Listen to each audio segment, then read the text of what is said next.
Ya, bismillahirrahmanirrahim. Assalamualaikum warahmatullahi wabarakatuh. Bismillah, alhamdulillah, salatu wassalamu ala rasulillah, ma'badah. Perkenalkan, sebelumnya saya mungkin yang sudah kenal ya, beberapa mungkin sudah ada yang kenal, atau beberapa ada yang belum kenal. Perkenalkan, saya Jim, staf FKUII, dulu alumni UII juga, enggak dulu ya, ya dulu lah, dulu alumni UII, angkatan 2008. Kalian 2000 berapa? 13 ya, 13 ya. Nggak pernah ketemu di kampus berarti saya udah pindah koas, kalian baru masuk ya, atau nggak pernah ketemu sama sekali? Oh, pesantrenisasi ya, pokoknya begitulah ya. Ya, saya angkatan 2008. eh Apa lagi informasinya, saya lagi S3 di UGM, sudah 3 semester ya. Saya diminta untuk mengisi materi tentang metodologi penelitian dan ilmu kesehatan masyarakat.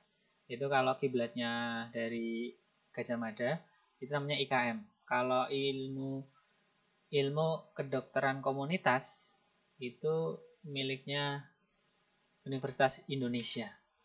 Tapi kalau ke ke timur, perjalanan ke timur, ke Erlangga, namanya ilmu kedokteran pencegahan. Namanya beda-beda, tapi intinya sama. Intinya sama. Itu istilah saja. Jadi kalau kalian lihat di SKDI nanti ada standar namanya ilmu kedokteran pencegahan, tapi bukan ilmu kesehatan masyarakat. Jadi belakang saya jelaskan. Sebelumnya kita buka dulu dengan membaca basmalah dan doa sebelum belajar bersama-sama.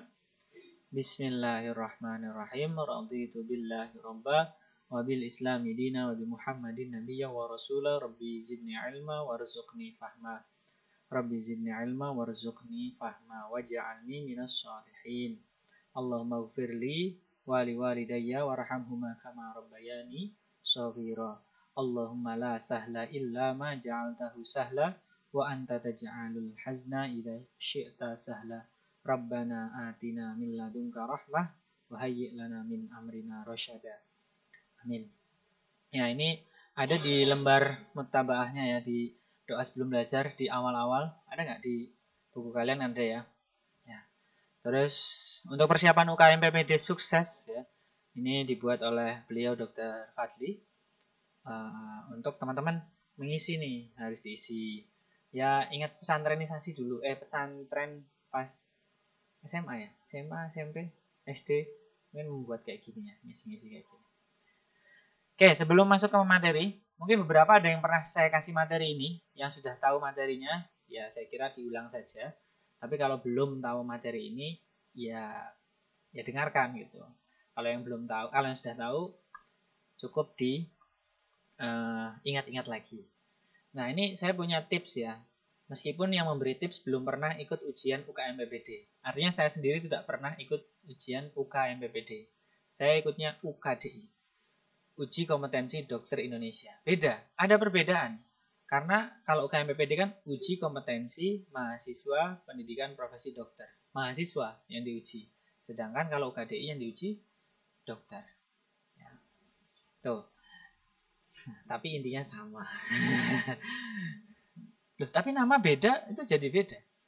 Coba, kopi tubruk 5.000. Ya, kopi tubruk 5.000. Kalau diganti ya, namanya bukan kopi tubruk.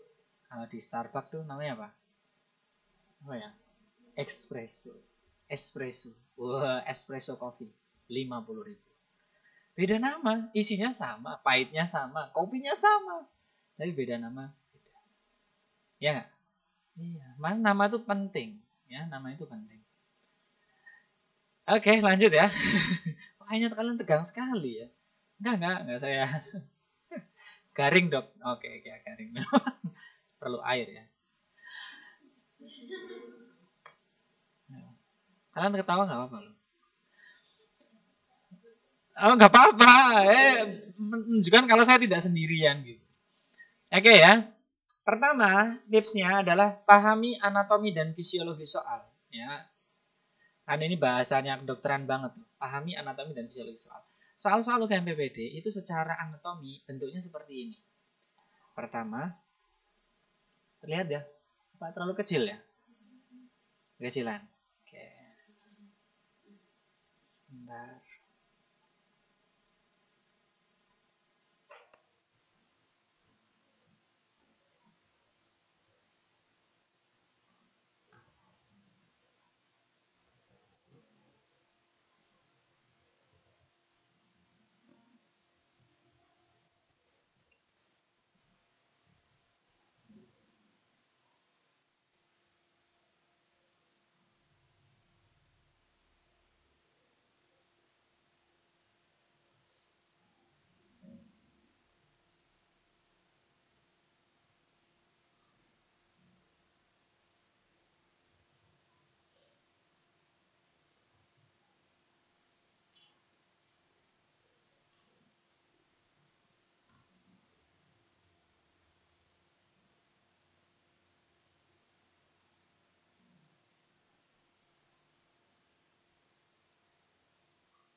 Belum muncul juga ya?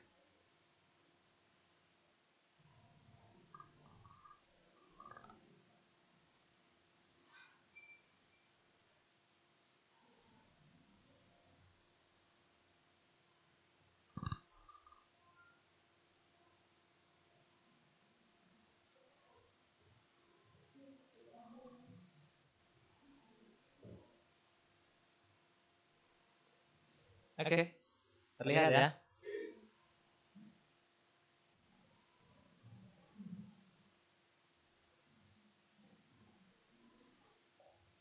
Oke. Ya, tipsnya menjawab soal UKM PPD. Jadi, kalau teman-teman lihat dari gambaran di layar ya, di layar. Karena di sini tidak terlihat apa-apa ya, hanya sekensel. Oke, nggak apa-apa, saya bisa lihat di sini. Jadi kalau teman-teman lihat bahwa anatomi dari soal-soal yang ada di UKM PPD itu adalah anatominya ada istilahnya soalnya, terus ada pertanyaan, gimana? Ada pertanyaannya, ada ilustrasi soalnya, dan ada jawabannya. Hampir semua soal-soal yang PPD seperti ini. Bukan hampir semua ya, semua. Ya, berarti bukan hampir lagi, tapi 100% soal-soal PPD seperti ini. Cuman isi dari setiap bagian yang ada di UKM PPD itu isinya itu masing-masing berbeda. Variasi tergantung keilmuan apa yang menjadi soalnya. Contoh, ilustrasi soal untuk kasus yang jantung bisa jadi ilustrasinya adalah gambar EKG. Untuk bagian radiologi gambar ronsen, gambar USG. Misalnya begitu. Nah, terus pertanyaan, selalu pasti ada pertanyaannya. Nggak mungkin soal terus nggak ada pertanyaannya. Karena nggak mungkin, nggak bisa dijawab kan kalau nggak ada pertanyaan ya. Nah, terakhir adalah jawaban. Pasti ada jawabannya. Cuman masalahnya dari pilihan jawaban. Pilihan jawabannya ada 5. Bisa jadi pilihan jawabannya 4 kalau di soal-soal rekod yang biasa teman-teman lakukan. Ya, bisa jadi. Tapi umumnya ada 5 jawaban. Nah, sistem ini menunjukkan bahwa teman-teman punya banyak pilihan. Ya, dan di antara pilihan itu pasti ada yang benar. Cuman teman-teman beda, tidak mempunyai pilihan 3 ya. Ask the audience, karena nggak ada audiensnya. Call a friend, jelas nanti diusir kalian. Call a friend. Yang terakhir 50-50. Nah, ini mungkin kalau kalian tahu kontennya, ya tahu isinya. Enggak masuk kok. Cuma saya aja yang merasa. Oke, paham ya? Jadi kalau teman-teman, dan ini sistemnya tidak dikurangi. Ya, tidak dikurangi, tidak ada minus. Jadi jawablah pertanyaan, semua pertanyaan yang ada di UKM PPD. Bukan kalau salah mengurangi, enggak. Yang berikutnya yang perlu teman-teman pahami, soalnya sekarang sudah berkurang, tidak sebanyak sebelumnya. Itu 200 soal. Zaman saya itu 200, sekarang 150. Ya, jadi lebih sedikit. Ada keuntungannya, lebih sedikit itu kalian jadi tidak lebih lama di ruangan. Tapi kerugiannya adalah semakin sedikit soal, semakin kemungkinan salahnya semakin besar. Ya kan? Ya, kemungkinan kesalahannya semakin besar. Tapi saya kira sudah pernah disimulasikan ya. soal sulit dan soal yang mudah itu bisa dikerjakan kan 150 menit untuk 150 soal. Jadi satu soal sebenarnya jatah 1 menit. Tapi kenyataannya sebenarnya teman-teman bisa mengerjakan soal sulit pun itu dalam 40 detik. Teman saya 5 detik bisa mengerjakan soal sulit. Ya, bisa mengerjakan tapi nggak bisa jawab. Ya, beda ya. Beda ya. Jadi dalam kenyataannya di dalam menjawab soal KMPPD yang teman-teman harus pahami bahwa teman-teman punya waktu dan punya pilihan untuk memutuskan apakah soal ini harus segera dijawab atau tidak. Ya, tipsnya adalah pahami dulu. Kalau teman-teman dari pertanyaannya aja sudah mual, muntah, ya vertigo, stroke ringan ya, TIA gitu, atau tiba-tiba kejang absen gitu, itu teman-teman gak usah memaksakan untuk menjawab soal, ya. Kenapa? Karena memang di dalam soal-soal KMPPD ada beberapa kompetensi yang bukan kompetensi yang mata. Nah, kompetensi 1 dan 2 yang sebenarnya cukup sampai diagnosis. Ya, jadi kalau teman-teman nggak bisa, jangan merasa gagal. Gitu. Tapi kalau soal yang mudah terus teman-teman nggak bisa, nah, teman-teman merasa gagal nggak masalah. Ya. Tapi kalau soal yang sulit terus teman-teman merasa gagal, ya penyakit yang aneh-aneh nggak pernah ketemu, ya nanti teman-teman bisa lihat di SKDI. Ya, ada penyakit-penyakit yang kompetensinya 1 atau 2. Ya, jadi nggak usah sampai detail-detail mempelajari itu. Cukup di kompetensi 3 dan 4. 3A, 3B. 3A itu yang tidak emergensi, nanti dirujuk. 3B emergensi, harus segera dijalani terus kemudian dirujuk. 4A itu full bisa diselesaikan sampai akhir. 4B itu nanti dipelajari pas internship. Teman-teman belum internship, jadi sampai. Oke, sampai sini ya. Anatominya seperti itu. Jadi ini pentingnya ketika teman-teman melihat soal di dalam ujian itu lihatlah pertanyaannya. Kalau teman-teman pertanyaannya jadi semua, udah tinggalin aja. Nah, Dok, kalau 150 soal ditinggalin semua kayaknya enggak. Pasti ada ya 30-40 soal itu teman-teman baca pertanyaan itu semangat gitu. Saya pertanyaannya yang teman-teman tadi malamnya atau sebelum 2 hari sebelumnya belajar.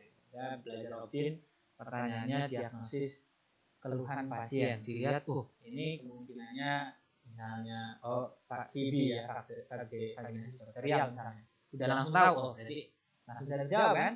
Nah, itu contoh. Misalnya, kenapa yang ada dalam pikiran saya objin? Yang lain lah, misalnya, ini APP nih, APP di situ. Soalnya alpha skornya sekian kalau dari soalnya. Kan teman-teman bisa menjawab. Yang kedua, fisiologinya maksudnya gimana? Setiap soal pasti ada namanya ilustrasi soal, namanya vignette. Ya. Vignette kalau dalam itu bahasanya kurang paham. Bahasa Inggris atau kalau enggak bahasa Prancis. Ya. Atau mungkin bahasa Lamongan. Ayam vignette. Fisiologi soalnya adalah gini. Setiap soal pasti punya kata kunci. Ya, setiap soal itu pasti punya kata kunci. Di dalam soal itu pasti ada kata kuncinya. Entah itu kata kunci itu maksudnya tidak harus kata ya. Bisa jadi gambar atau kuncinya saya IGD. Beda nggak orang APP ketemu di poli, puskesmas dengan ketemu di IGD. Beda kan penanganannya, tata laksana awalnya tuh pilihan obatnya kan beda. Nah itu jadi kata kuncinya di situ. Puskesmas, poli, UGD. Misalnya ketemunya di jalan, teman-teman sebagai dokter yang sedang lewat gitu. Apa yang teman-teman lakukan? Nah ini misalnya kaitannya etik kan. Kalau di jalan, ya nggak ada yang tahu kalau teman-teman itu dokter, apa yang teman-teman lakukan? Di jalan, tapi teman-teman melakukan tindakan yang mau teman-teman lakukan. Nah itu nanti menjadi kata kunci. Ya. Terus alur pembacaan. Nah, umumnya teman-teman membaca soal itu alurnya seperti ini. Yang umum ya, 1 ya membaca ilustrasi kasus, pertanyaan dan jawaban. Ya enggak? Umumnya seperti itu. Urutnya seperti itu. Nah, itu sebenarnya membuang waktu. Yang sebaiknya yang saya sarankan adalah tipsnya adalah mulailah dari pertanyaan. Kalau dari pertanyaan teman-teman sudah jelas teman-teman muak dengan soal itu, tinggalkan. Kenapa saya bilang muak? Karena setiap dari teman-teman yang belajar di dunia medis pasti tahu dia ada kecenderungan suka terhadap ilmu-ilmu tertentu. Ya, misalnya contoh, saya suka yang penelitian. Ya. Jadi kalau ngitung di gimana ngitung uji diagnosis gitu senang gitu karena memang ilmiah senang. Tapi mungkin saya tidak terlalu suka misalnya pasal-pasal yang di forensik misalnya. Saya nggak terlalu suka menghafalnya. Saya teman-teman suka, saya pengen jadi dokter objin, wah tentang objin. Atau pengen jadi misalnya siapa? Saya belum kenalan ya. Mana dulu? Biar kelihatan saya tidak sendiri gitu siarannya. Vera Febriana. Vera lebih kira-kira besok mau jadi dokter spesialis apa? Spesialis rumah tangga? SPR. Apa?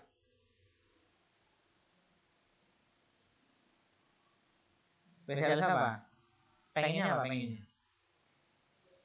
Hah? Kulit saja. Kelamin enggak? Saya terima pasien kulit aja dong. Kelaminnya saya rujuk. Ya, saya kulit. Soal kulit mungkin karena akan lebih semangat. Kenapa? Karena kan ada ketertarikan. Iya enggak? Nah, itu bisa lebih kerjakan lebih dulu. Kan teman-teman mesti bisa penyampaian waktu. Jadi selama misalnya, contohkan 10 menit pertama, teman-teman bisa dapat skip. Kalau cuma skip pertanyaan aja, ini pertanyaan yang mau saya jawab nih, saya tandain. Kalau yang nggak mau saya jawab, saya tandain kuning ya, kuning atau merah. Bisa jadi kuning ya. Kalau merah, nah kalau belum saya belum mau dijawab ya merah. Tinggalin. Nanti kalau sudah ada waktu lebihan baru dikerjakan. Kerjakan yang teman-teman yakin. Toh minimal 66 kan? Jadi kalau 150, 66-nya berapa? Sekitar 90 soal ya harus benar ya. Kalau dulu kan 120 ya. 120, 130, 140, 130 karena lebih banyak harus benar. Ini lebih sedikit. Cuma waktunya juga lebih singkat. Terus temukan kata kunci, bisa dengan skimming baca aja. Kata kuncinya laki-laki. Nah, misalnya laki-laki supir bis antar kota ya datang dengan keluhan pipisnya keruh. Wah, dokter Vera pasti tahu. Apa, Vera? Laki-laki supir bis antar kota datang dengan keluhan pipisnya keruh pagi hari. Oh, kan langsung bisa tahu kan? Itu kata kunci. Kata kuncinya apa? Pipis keruh, supir bis kota. Saya nggak lucu, supir truk. Ada langsung saya supir truk gitu. Maaf ya, supir truk ya. Vera yang bilang. Saya enggak. Saya supir bis kota loh, bis kota. Saya juga minta maaf ya bis kota. Jadi itu udah tipikal kan? Udah tipikal. Oke. Kata kunci itu. Jadi skimming, di skim, dibaca sekilas atau scanning. Kalau scanning itu detail. Dibacanya detail. Oh, seorang laki-laki datang kayak gitu dengan luar atau selecting. Selecting itu bisa pilih aja. Misalnya kata yang di kanan aja. Baca. Oh, laki-laki jatuh berdarah, berapakah darah yang dibutuhkan untuk transfusi? Misalnya kan pertanyaan bedah kan, soal bedah misalnya. Nah, ini perdana tingkat 1, tingkat 2. Berapa persen hilangnya? Misalnya begitu. Contoh. Atau skipping. Nah, skipping ini saya sarankan kalau teman-teman nggak tahu. Skip aja, skip. Skip. Kenapa? Karena membuang waktu. Ya, membuang waktu. Terakhir, analisis jawaban dengan eliminasi. Ini ada panduannya ya. Teman-teman udah pernah buka? Mesti belum. Ya, nanti bisa di copy. Lihat ya, ada panduan uji kompetensi mahasiswa program, program UKMPPD. Program profesi dokter, bukan pendidikan profesi. Program profesi dokter. Tebaklah dengan mencari jawaban potensial. Ya, tebak. Ya, dengan cara itu. Yang kedua, singkirkan jawaban yang asing. Kira-kira nggak pernah dengar obatnya apa kok tiba-tiba itu yang dikeluarkan. Teman-teman nggak tahu sama sekali, mending nggak usah dijawab. Oke?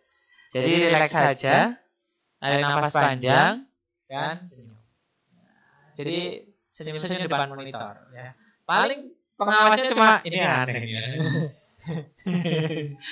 Ngopo gitu misalnya. Tapi pengawasnya juga kan cuma senyum. Pengawasnya kan serem ya?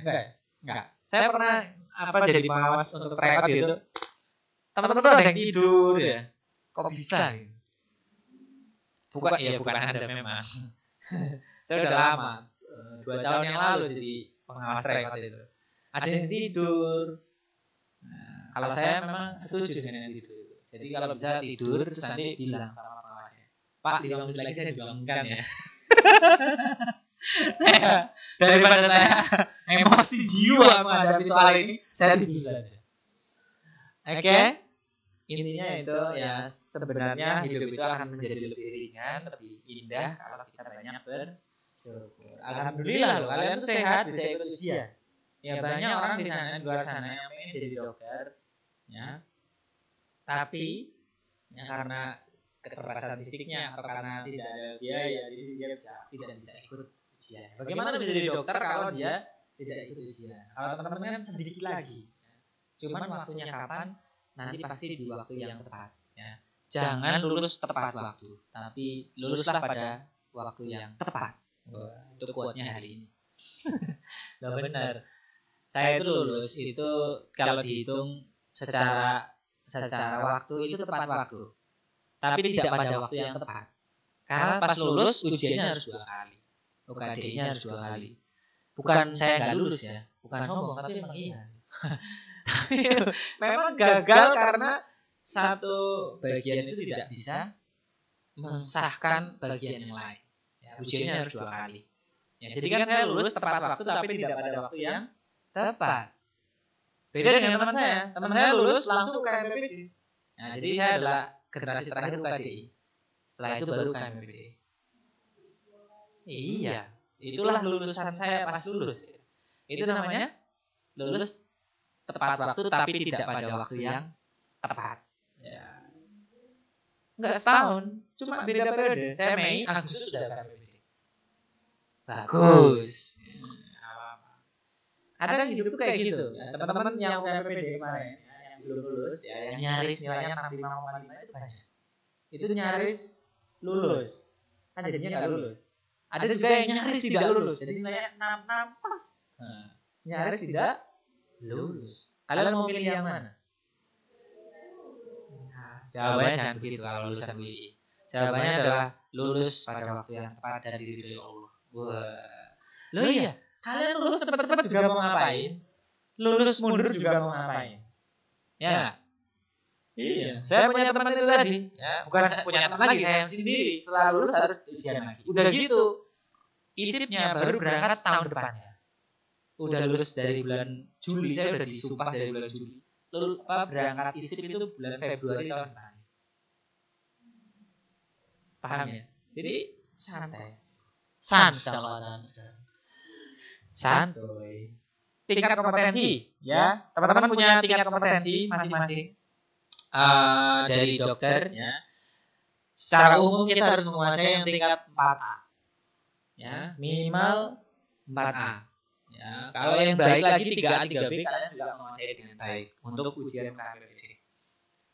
Nah, ini bagian saya nih, bagian yang saya diminta untuk 2 materi, ya. Ini materi pertama tentang metopan, nanti materi kedua tentang selanjutnya yang IKM.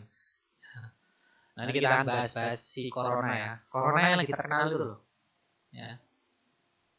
Toyota Corona. Oh bukan, itu Corolla ya. Itu mobil ya.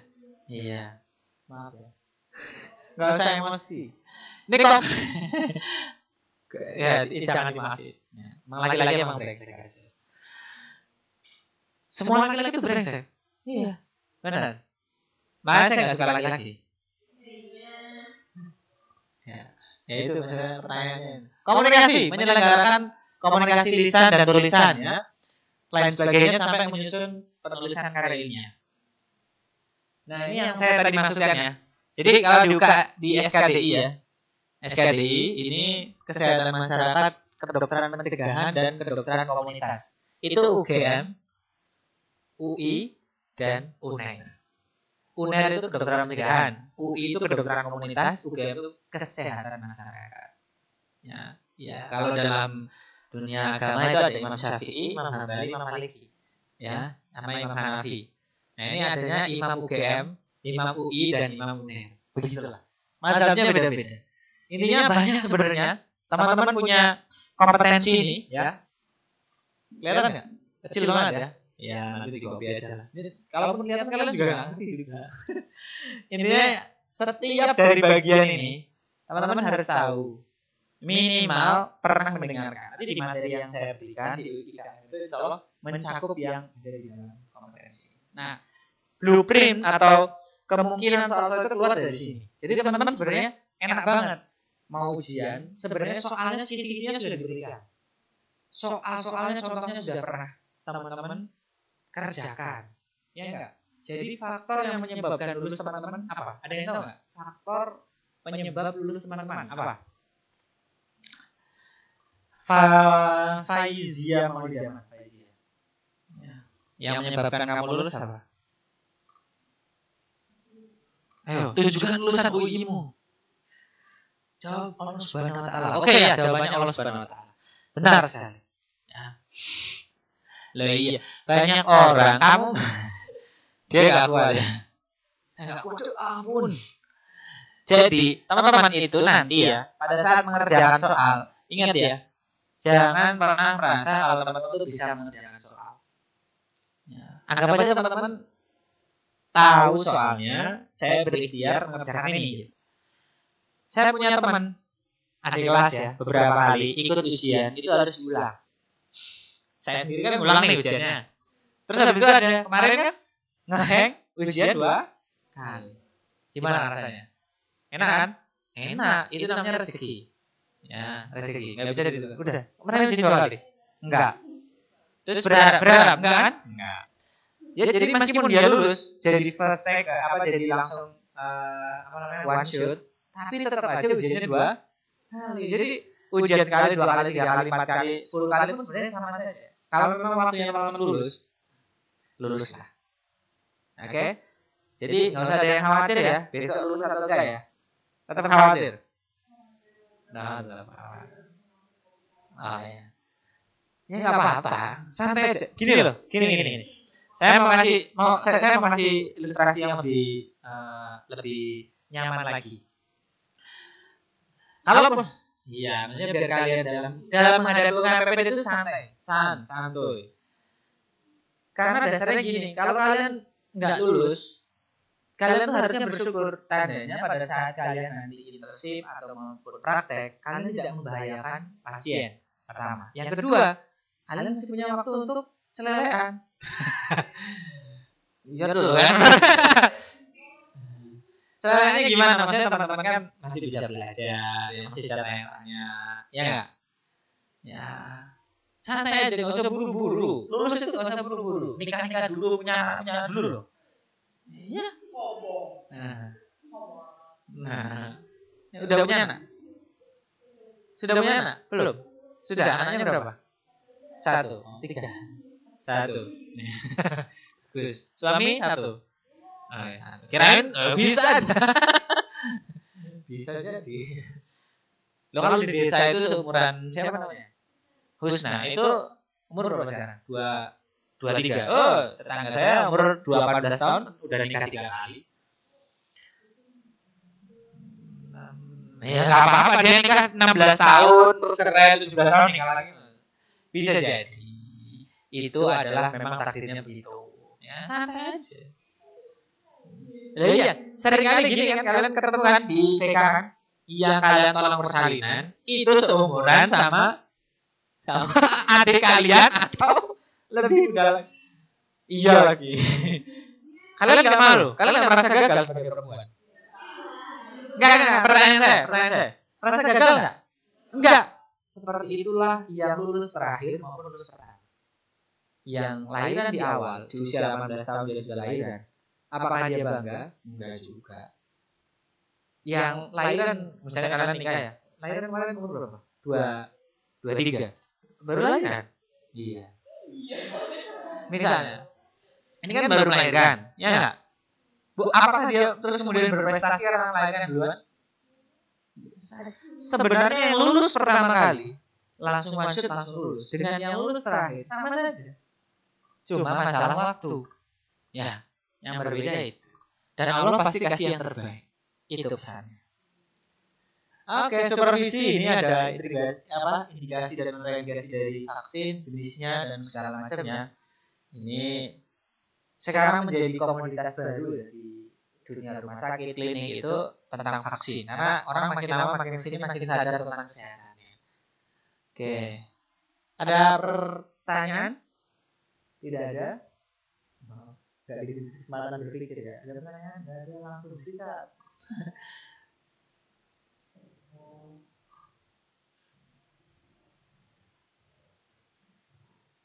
Kita lanjut lagi materi berikutnya ya, tentang metodologi penelitian. Ya, nanti kita bahas soal, tapi nanti aja. Intinya saya mau kasih materi dulu. Kita masih punya 2 kali pertemuan.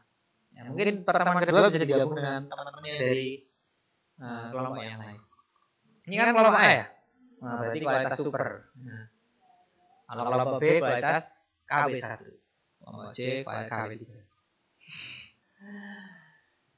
Oke, tadi sudah kita berdoa ya. Kita bahas tentang desain penelitian. Kayaknya kurang nyaman nih. Desain penelitian ya, teman-teman. Bahwa di dalam dunia kedokteran, jenis penelitian secara umum dibagi menjadi 3 jenis penelitian. Yang pertama, penelitian pertama adalah jenis penelitian yang kuantitatif. Yang kedua, kualitatif. Yang ketiga adalah campuran antara kualitatif dan kuantitatif. Lah, perbedaannya apa, Dok? Jadi kalau kalian membaca di soal, titik kuncinya perbedaan kuantitatif dan kualitatif itu ada pada konsep berpikir dari si orang atau yang menelitinya. Kalau dia ingin mengerjakan sesuatu atau penelitian yang sifatnya itu berkaitan dengan data yang angka-angka, ya hitungan-hitungan, secara mudahnya nih ya, angka-angka hitungan, ya lebih eksak, lebih rigid, itu maka berpikirlah kuantitatif. Jadi, misalnya berapa persenkah yang di sini yang menderita depresi ringan? Kalian udah depresi belum ya? Belum lah. Paling kecemasan aja, paling ya. Kecemasan ringan ya.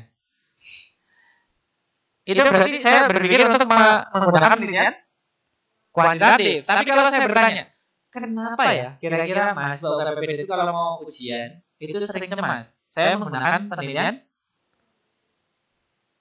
Jadi paham ya? Konsepnya begitu.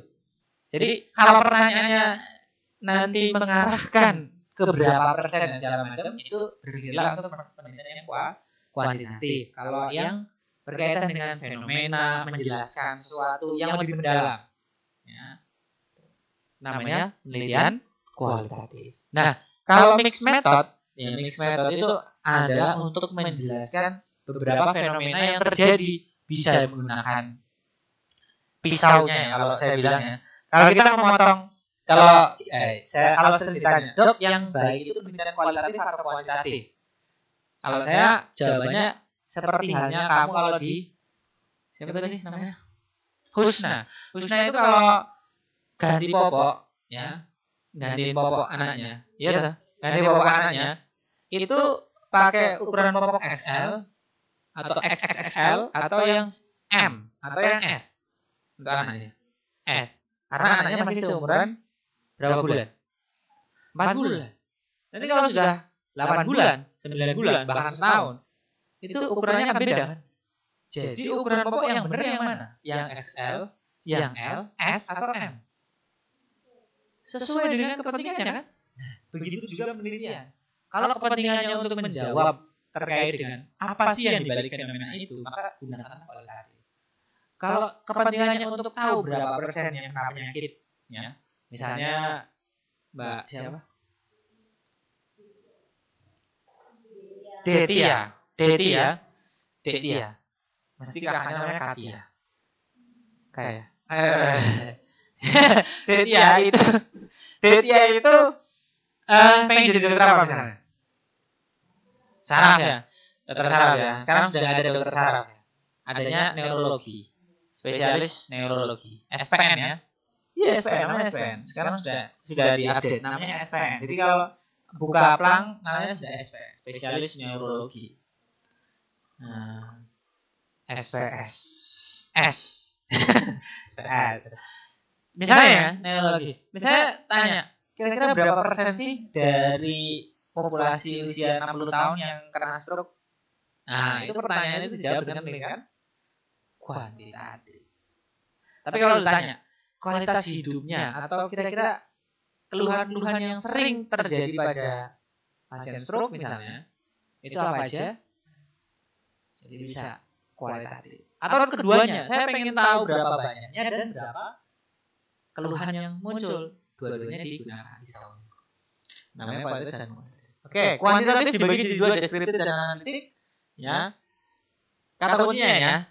Bedanya deskriptif dan analitik. Kalau tadi kan kuncinya adalah kunci apa sih yang mau ditanyakan. Kalau angka, pikirlah kuantitatif. Kalau kata-kata atau cerita atau sesuatu fenomena, itu kualitatif. Kalau dua-duanya mau ditemukan sekaligus, maka gunakan mixed method. Nah, sekarang bagian kuantitatif. Kalau angkanya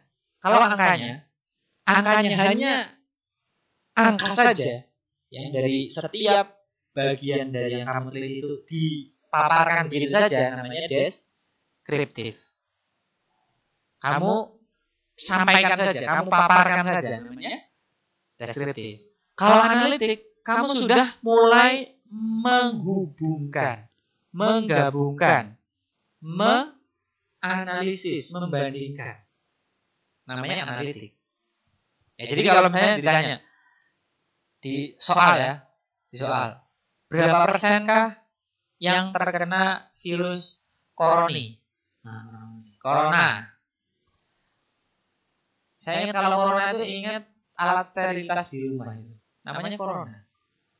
Iya, alat untuk sterilitas alat itu namanya apa? Mereknya corona. Tapi di WHO ya kok sekarang corona udah jadi pramugari, ada yang TNI, corona. Perempuan tuh. Jangan takut sama corona. Corona gambarnya perempuan misalnya corona. Di WA itu loh ya Allah. Enggak tahu ya. Emang beda ya. Grupnya kalian tuh teman-teman soal ini jawabannya. Teman-teman soal ini jawabannya apa? Teman-teman soal ini jawabannya apa? Vera biasanya ya. Nge-share soal terus teman-teman ini jawabannya apa ya? Ya. Kalau ada yang nanya kenapa ya jawabannya itu takdir gitu ya. Resah ya. Oke. Paham? Sampai sini ya? Ya, paham ya. Kuantitatif. Terus tadi saya ya, ketika teman-teman tanya berapa persen terus jawabannya adalah persentase, udah selesai kan? Tapi kalau faktor-faktor apa saja yang menyebabkan penyebaran virus corona cepat, itu teman-teman penelitiannya bisa menggunakan dua ya, kuantitatif bisa, kualitatif bisa kan? Tapi kalau mau bentuknya angka, faktor A misalnya faktor usia, faktor seberapa sering dia pergi ke Cina misalnya, ke Tiongkok. Nah itu misalnya, udah nggak boleh ya? Apanya? Iya, misalnya begitu kan. WHO kan itu pakai penelitian kan? Maksudnya WHO itu penelitian kan? Saya tidak bicara kontennya, maksudnya bicara tentang bagaimana menganalisisnya. Nah, ketika dihubungkan, ternyata kalau pasien yang sering, orang yang terkena virus corona itu tidak mesti sering ke China ternyata. Yang penting daya tahan tubuhnya buruk. Terus pas itu dia pernah kontak dengan orang yang kena virus corona di daerah Wuhan ya. Provinsi apa sih? Provinsi Wuhan. Misalnya begitu. Itu maka gunakanlah analitik. Sampai sini pemahamannya ya. Nah, baru setelah itu ada muncul kata-kata yang biasanya kalian dengar. Pertama ada case report, case series. Bedanya apa case report dan case series? Kalau saya membedakannya simpel. Kalau satu namanya case report, kalau banyak namanya case series. Nah, tapi tidak ada pembanding. Ingat, tidak ada pembandingnya. Jadi cuma kasus til. Nah, beda kan dengan yang analitik yang ini analitik ada dua nih.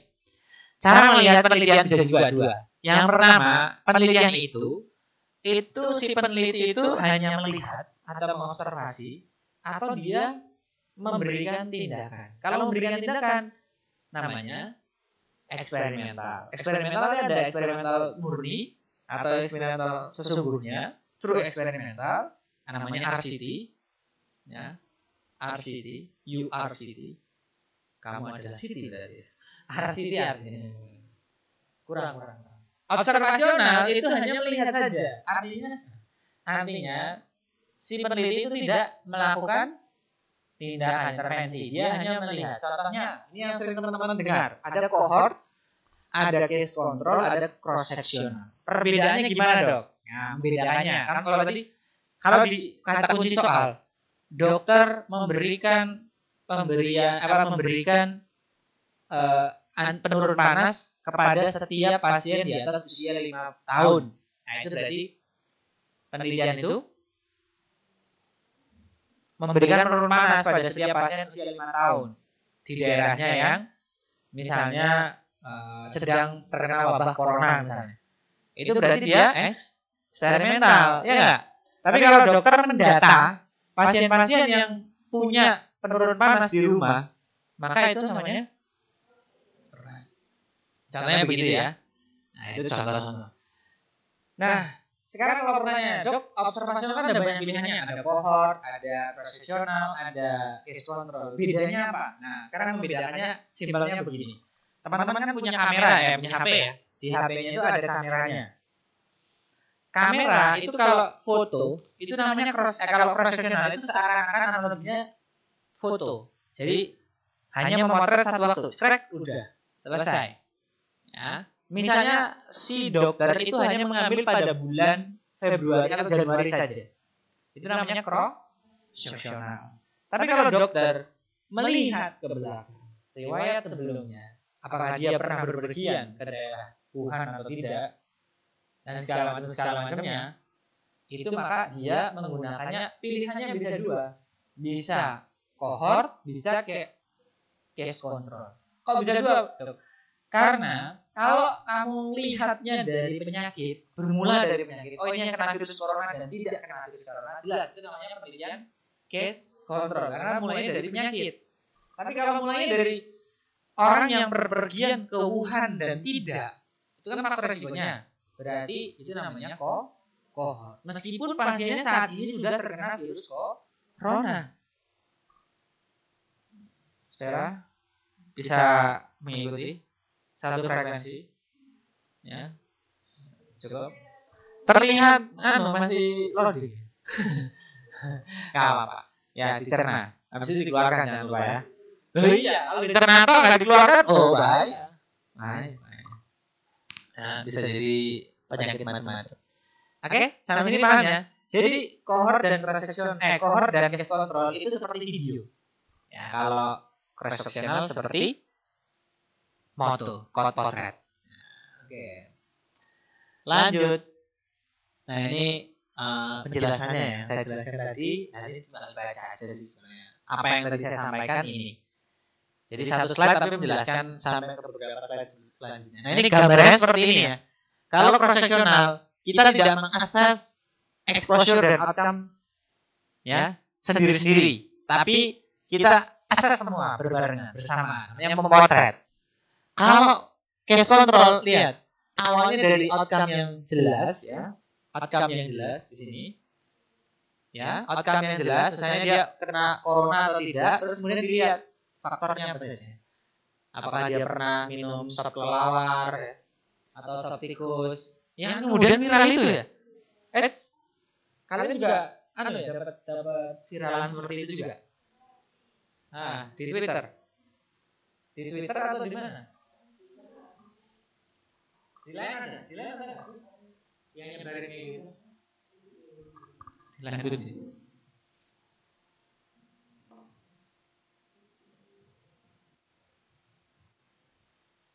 Oke. Lanjut ya. Sampai sini ada pertanyaan? Nggak ada? Nah, cohort itu ada dua. Ada prospektif, ada cohort retrospektif. Kata kuncinya satu. Sudah terjadi atau belum? Kalau sudah terjadi namanya? Kalau belum terjadi? Begitu ya. Nah, pintar-pintar. Segera lulus lah. Yang penting jangan saling bersaing. Ya. Tapi berlomba. Lah bedanya apa, Dok? Berlomba dan bersaing. Ya, di dalam Al-Quran itu fastabiqul khairat. Pakainya berlomba-lombalah dalam kebaikan. Ingat, bedanya pertandingan dan perlombaan itu gini. Kalau pertandingan itu hadap-hadapan. Seperti Husna dengan Detia. Husna ya? Benar kan Husna ya? Husna dengan Detia. Itu namanya pertandingan, berhadapan-hadapan. Kan kalah menang kan? Kalau Detia menang, Husna kalah. Kalau Husna menang, Detia kalah. Itulah pertandingan. Tapi kalau teman-teman berlomba-lomba, kalau berlomba-lomba, lomba lari, yang menang yang mana? Yang larinya paling cepat dan sampai paling awal kan? Nah, jadi semua menang, tapi dengan konteks sendiri-sendiri. Nah, seperti teman-teman nanti praktek, itu jangan menganggap sejawat yang lain itu pertandingan. Sama perawat, apa sama dokter sebelah, teman dokter spesialis sebelah, atau sama dukun sebelah. Itu jangan dianggap sebagai pertandingan, tapi perlombaan. Ya, kalau perlombaan kan siapa yang cepat membuat pasien menjadi lebih dekat dengan Allah. Wih banget ya. Wih pokoknya top lah untuk kita. Top. Al-Quran WI. Gak. Kenapa? Ketawanya gak berhenti. Sakit ya? Bikin perut sakit memang. Oke, contoh ini ya. Bila menggunakan desain cross-sectional, maka satu waktu ya, pengumpulannya ya, ASI eksklusif selama satu waktu. Ya nggak? Husna geser. Siapa namanya? Enung geser sana saya biar enak lihatnya. Sisa sampai kos. Lanjut ya. Nih ya, sama-sama nih ya, ditanya nih. ASI eksklusif dan frekuensi. Ya, boleh di depan. Melarikan diri.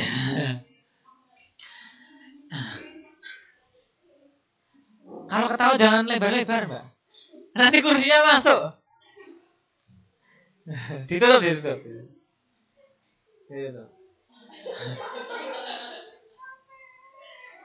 Sudah ya? Lanjut ya? Lanjut.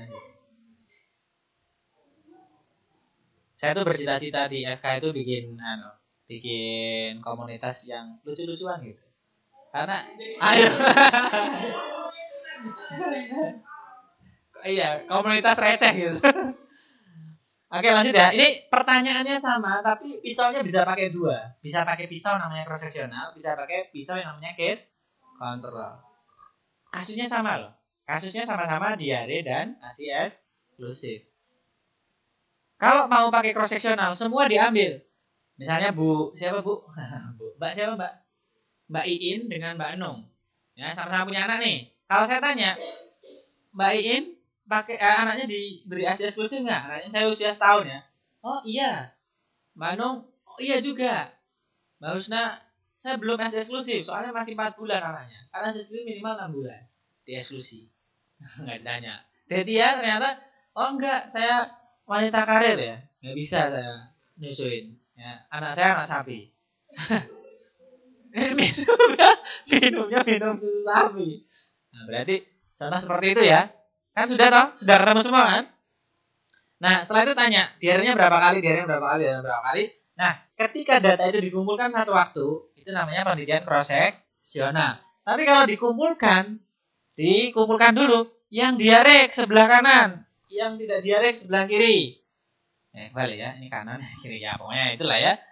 Sudah dibagi, terus kemudian ditanya, ASI eksklusif nggak? Oh enggak. ASI eksklusif nggak? Enggak. ASI eksklusif nggak? ASI. Ini iya. Nah itu namanya penelitian case control. Ingat, case control kan bermula dari diare dan tidak. Tapi kalau saya bagi dua, ini yang ASI, ini yang enggak. Terus saya tanya, di kelompok ASI yang diare angkat tangan. Kelompok yang tidak ASI eksklusif angkat tangan, yang diare angkat tangan. Udah. Beda ya. Pola berpikirnya mulai dari penyakit atau mulai dari faktor resiko. Sampai sini paham? Jadi kata kunci dari pertanyaan saya ditanya, apa desain penelitian yang sesuai dengan keinginan dokter di atas? Maka teman-teman langsung lihat kepentingannya untuk apa nih? Untuk mengetahui angka, berarti kuantitatif. Kalau mengetahui fenomena, mungkin kualitatif. Lanjut ya. Nah, prinsip kohort ada 2. Capek ya? Minum dulu. Boleh loh? Ya, minum. Boleh. Ya iya. Diperah nggak asinya? Enggak. pakai asip. Asip, bagus. Asip. Ini nggak pada ngerti ya, belum punya anak kan? Selain Musa yang udah punya anak? Oh, udah punya anak. Berapa anaknya? 1. Ya apa? Saya masih unggul, anak saya saya nggak punya anak sih. Istri saya punya anak. Hah? Bukan diakui kan? Saya memang brengsek. Enggak. Itu namanya callback ya. Iya, emang kenapa nggak apa-apa, santai aja. Itu namanya dalam dunia stand up namanya callback. Jadi guyonan lama terus dipanggil lagi. Itu saya sedang mencontohkan di stand up comedy. Ya kan, yang menghamili saya memang, tapi kan yang hamil dia gitu, yang punya anak dia. Intinya begitu ya. Jadi kalau dalam konteks membaca apakah ini penelitian ini butuhkan case control, cohort atau cross-sectional, lihatlah pertama dari cara pengambilan data. Kalau diambil data semua bersamaan, maka jelas pilihannya cuma satu, cross-sectional. Kalau datanya dibedakan menjadi 2 kali, diambil resiko dulu terus baru penyakit, itu namanya cohort. Kalau penyakit dulu terus baru tanya resikonya, berarti namanya pintar kabeh, lulus. Yang bagian metopan. Kan masih banyak bagian yang lain. Ada 13 bagian lain ya. Santai. Nah, ini perbedaan antara cohort retrospektif dan prospektif ya. Nah, ini kelebihannya ya. Kelebihan cross-sectional adalah lebih cepat, murah, ya, mudah, tapi sulit membuktikan hubungan sebab dan akibat. Karena semua diambil secara bersamaan ya. Contoh yang paling ekstrim adalah kalau ada penelitiannya mengenai hubungan rokok dan kanker paru-paru, itu orang ditanya, ngerokok nggak? Ngerokok. Kanker paru nggak? Iya. Padahal ngerokoknya baru hari ini, kanker parunya juga hari ini. Nggak bisa. Ya nggak? Atau ASI eksklusif nggak? ASI eksklusif. Diare nggak? Diare. ASI eksklusifnya mulai kapan? Mulai hari ini. Nah, berarti belum eksklusif kan? Ya nggak? Nah, itu contoh-contoh. Hubungan sebab akibatnya tidak bisa terbuktikan dengan baik. Nah, kalau desain case control kelebihannya membuktikan sebab akibat, tetapi ada bias, namanya recall bias, ya. Jadi ditanya, dulu ASI eksklusif nggak? Kayaknya sih ASI eksklusif kayaknya. Jadi masih ada kayaknya. Nah, ini beresiko karena dia mengingat-ingat kan yang sudah lama. Apalagi kalau penelitiannya sudah untuk yang kanker paru-paru. Dulu mulai merokok usia berapa? Oh, saya merokok usia SD. Nah, misalnya SD itu kelas berapa? Kan masih nggak tahu ingatannya tuh bener atau enggak. Jadi kalau dihitung, oh ternyata ini sudah 10 tahun, ini 20 tahun merokok, oh ini 40 tahun merokok, oh ini 70 tahun merokok. Itu kita nggak bisa tahu. Kadang bisa recall bias. Itu kekurangannya. Cohort. Nah, cohort ini paling akurat karena pasiennya belum sakit. Ya nggak? Karena baru faktor resiko aja. Tetapi kekurangannya lama, mahal, rumit. Kadang pasiennya nggak sampai tuntas, sampai penyakitnya muncul. Ya nggak? Cohort study itu bisa 20-30 tahun. Ya nggak? Kalau untuk penelitian S1 mungkin nggak lulus ya. Teman-temannya udah jadi profesor, dia masih penelitian ya. Nah, okay. Teman-temannya udah punya anak 1 ya, dia masih penelitian. Kok kamu belum selesai? Saya kan penelitian cohort gitu. Tapi itu untuk penyakit yang memang butuh waktu lama. Ada penyakit yang cepat. Ya, ada yang penyakit yang cepat. Contohnya apa? Kayak DHF. Itu inkubasi sampai meninggal, sampai meninggalnya pun itu kan hitungannya bulan kan? Karena demam 2 hari, krisisnya 4 hari, 5 hari, 6 hari, krisis DSS, hari ke-7 sudah wafat. Jadi cepat kan? Cohort untuk kasus-kasus infeksi itu cepat. Tapi cohort untuk penyakit degeneratif itu lamanya luar biasa. Apalagi kayak kanker, lama banget. Nunggunya sampai dia usia 40-60 tahun. Ya enggak? Padahal ditelitinya dari usia 18 tahun. Berapa tahun tuh nungguin?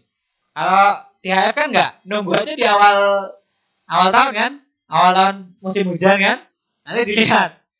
Yang pakai apa? Enggak boleh sebut merek. Lotion anti nyamuk sama enggak. Oke, ukuran asosiasi dalam penelitian ya. Ada istilah RR, OR, dan PR. Ya. Menghitungnya bagaimana? Nah, teman-teman kadang kalau di soal-soal itu tidak digambarkan langsung seperti tabel seperti ini. Kenapa? Karena mengaktifkan imajinasi teman-teman. Nah, yang paling penting teman-teman paham begini. Kalau dari tabel ya, kalau exposure dengan outcome itu selalu posisinya begitu. Exposure itu ada di kiri, outcome itu ada di atas. Jangan ditukar. Ya, kalau ditukar nanti kacau. Pertama itu. Yang kedua, kalau exposure positif, penyakit positif itu A. Jangan ditukar ya. Exposure positif, outcome negatif, terus A. Itu nggak bisa. Silakan. Paham ya? Jadi itu yang perlu dipahami. Yang kedua, setelah posisi A itu dan macam-macam. Nah, yang kedua, nah ini teman-teman harus menghafalkan ini. Mau tidak mau teman-teman harus hafal. Ya, menghafalkannya itu bisa pakai namanya mnemonik ya. Mnemonik itu kayak misalnya rukun, rumah kuning ya, misalnya gitu kan. Atau misalnya apa? Operbus 12 apa istilahnya kemarin? Ada kan? 12 jari. Operbus itu operculum 12 apa 12 jari, 12 jari sama pokoknya 3T, ada 3T. Tempayan, turun, trikuris. Itu contoh-contoh mnemonik. Kali ini misalnya RR itu AAB cacat. AAB cacat. Atau ya terserah kalian mau bilang. AA Budi cacat gitu misalnya. AA Budi RR aja ingat. Oh, AA Budi naik ninja RR terus cacat ya, nabrak. Itu cara asosiasi untuk memudahkan mengingat ya. Boleh nggak? AA Budi naik ninja RR cacat ya. AA Budi. Ya kan bisa diganti, bisa Budi, bisa Buli ya. Bisa Busi. Kenapa? Namanya mantannya Budi? Enggak, oh enggak. Bukan. Namanya terus siapa namanya? Oh, enggak apa-apa. Oh, mau enggak. Hampir dia kecolongan ya. Saya ada bakat-bakat detektifnya memang. Ya kalau dokter coba kalian ya. Saya udah terbiasa sama pasien ya. Pasien-pasien bohong tuh udah dari jalannya udah ketahuan. Ini pasien-pasien bohong. Bau-baunya cuma minta surat keterangan sakit ya. Enggak, kalian sering enggak praktek kayak gitu? Kalian pas koas. Kalian kalau pas koas jaga di IGD kan koas enggak sih? Koas kan? Ya maksudnya kalau jaga di IGD kan kalian tahu ya, mana pasien beneran sakit, mana yang cuma pura-pura. Kenapa? Kamu sering jadi pasiennya apa? Oke, gitu ya. Lanjut. Jadi kalau rumus RR ini untuk kasus kohort. Ya. Kohort dan cross sectional hitungannya sama. AAB ya, AA Budi cacat. Nah, kalau untuk case control pakainya OR bukan RR, bukan resiko relatif tapi pakai OR. OR itu rumusnya gimana? AB per CD. Ya. Sebenarnya, tapi kalau mau dibalikan itu kan bisa dibalik. Ya enggak? AB B-nya turun ke bawah, CD-nya tinggal dibalik DC ya. AD BC. Adi suka main becek-becek. Kalau tadi kan Budi naik ninja RR terus cacat, kalau ini AD atau Adi kan bisa ya. Adi suka main becek. AD per BC. Paham? Kalau A itu ingat aja ya. A itu outcome positif, exposure positif. B itu selalu outcome-nya negatif, exposure-nya positif. Kan AB, C. Kalau D itu negatif-negatif. Ya. Kalau C exposure-nya negatif, nah ini takdir ya. Kasian ya. Ya, dia nggak ngerokok kayak Pak Topo itu kan ya, Pak Topo BNPB itu. Dia nggak ngerokok tapi kena kanker paru. Nah, ini dia masuk ke yang C untuk merokok. Tapi kalau paparan rokok second hand smoke itu dia masuk ke pertama, ke A. Dia dapat paparan rokok tapi dia ruginya apa? Dia nggak merasakan enaknya rokok tapi kena nggak enaknya kanker paru ya, takdir aja. Semoga Pak Topo dapat surga yang tinggi ya. Begitu pula kita ya. Yang komentar aja, kayak netizen.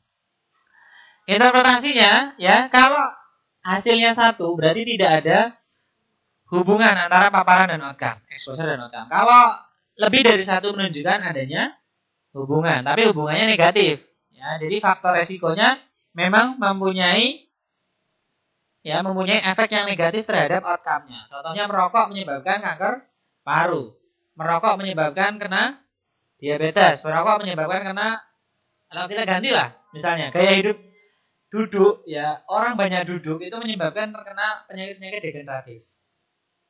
Ya. Yang lucu kan ada yang orang bilang gini, duduk itu lebih berbahaya daripada merokok. Agak kontroversial memang ya. Kan banyak tuh orang-orang yang masih muda-muda ya, mungkin teman-teman kalian ya yang koas, ada nggak yang ngerokok? Oh banyak. Nah itu saya sebenarnya intelijen, saya nanya. Oh ternyata ada gitu ya, banyak. Bahkan sudah jadi dokter pun ada yang banyak merokok. Konsulennya juga ada yang merokok kan? Ada. Kok kalian jujur banget ya ditanya? Apanya? Kenapa? Oh iya, maksud saya itu kan saya sebenarnya pertanyaan aja. Kalian masih tanya, kalau pas ujian ada yang nyontek nggak? Ada. Siapa? Saya gitu. Tangkap kamu. Oke, gitu ya. Kalau kurang dari satu, artinya protektif. Protektif itu kalau dia dilakukan justru malah mencegah terjadinya penyakit. Contoh, Mbak Husna itu memberi ASI eksklusif supaya anaknya itu tidak gampang kena penyakit. Itu semakin sering memberi ASI ya ke anaknya dan suaminya. Nggak apa-apa kan? Mukanya langsung. What? Kalau kamu punya anak satu di rumah, anakmu itu sebenarnya 2. Yes. Benar kan? Benar. Ya. Iya lagi. Loh, kan di WA kan ada tuh gue nanya. Ya, sebenarnya yang paling manja di rumah itu kan ayah atau bapak kan? Ya, udah gede tapi tidurnya masih sama mama, ya. Ya, agak seteruskan. Lanjut lagi ya. Contoh soal. Nah, ini contoh soal. Sekarang tanggal 3 ya? 4. Berarti Talita Alpa Heriandini. Talita mana Talita? Talita. Coba jawab soal nomor, nggak ada nomornya. Yang di atas lah, soal yang di atas. Soal ini.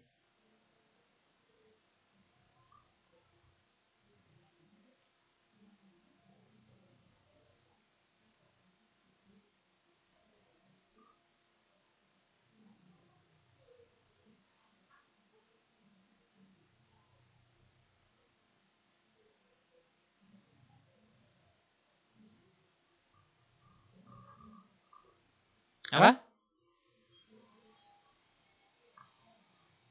Kohort. Oke. Soal berikutnya, saya belum langsung ngasih jawaban, biar sekalian ya jawabannya. Sekarang bulan 2 ya. Faizia Maulida. Faizia. Nah.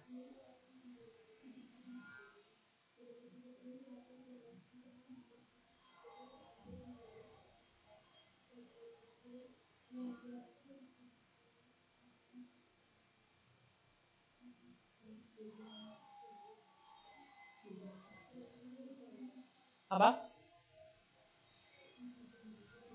B itu apa? Case report. Hah? Tebak aja, Mbak, tebak.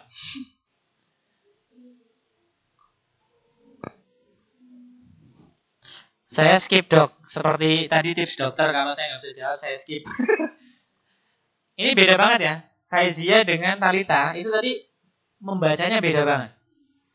Ya nggak? Kan udah dikasih tahu, Talita kayaknya nggak sadar. Dia baca langsung pertanyaannya, jenis penelitian yang atas baru baca ilustrasinya terus baru jawabannya.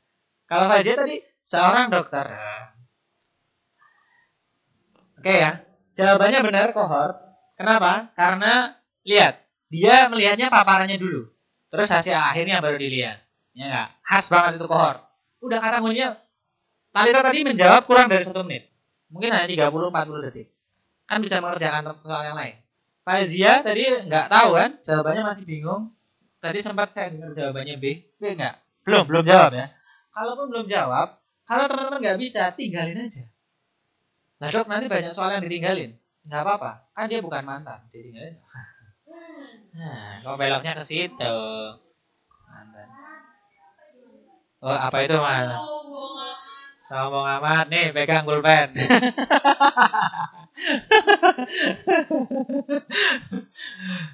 Ya, ini jawabannya cross sectional. Kenapa? Karena dia kata kunci apa? Saat ini juga, terus dia lihat.